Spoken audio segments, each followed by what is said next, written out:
Hello friends, আজ গিয়েছিলাম বিশালে শপিং করতে। তো হাজব্যান্ডকে অনেক জোরাজুরি করার পর হাজব্যান্ড আমাকে শপিং করতে নিয়ে গেছিলো। তো তারপরে গিয়েই সঙ্গে সঙ্গে আমার একটা কটসেট পছন্দ হয়ে গেছিলো। এই কটসেটটা তোমাদের কেমন লাগছে জানিও বন্ধুরা। আর একটা সাদা ড্রেস আমার পছন্দ হয়ে গেছিলো, এটাও কটসেট ছিল, বাট হাজব্যান্ড বলছিল যে নিও না।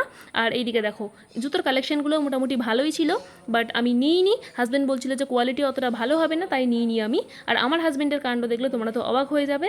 এই দেখো বসে পড়েছে ও, যেখানে যায় বই খাতা নিয়ে বসে পড়ে, আর আমি বোর হই একা একা।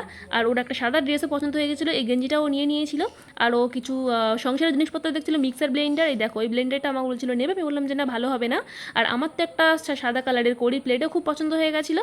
এই দেখো সেই প্লেটটা, ডিজাইনটা আমার খুব পছন্দ হয়েছে, তাই নিয়ে নিয়েছি। আর আমি তো দেখো যেখানে যে সংসারের জিনিসপত্র নিই, তাই একটা এই হোয়াইট কালার মগটাও নিয়ে নিয়েছিলাম আমি। আর বালতিকেও ছাড়িনি বন্ধুরা, বালতিতেও নিয়ে নিয়েছি আমি। দেখো এই বালতিটাও আমি নিয়ে নিয়েছিলাম। আর শেষমেশ আমি ছেলের জন্য খেলনাও কিছু নিয়েছিলাম। এই দেখো খেলনাগুলোকে আমি জড়িয়ে ধরেছি, আর ছেলের জন্য কিছুটা খেলনা নিয়েও বাড়ি চলে আসলাম। আজকের পর্যন্ত এটুকুই।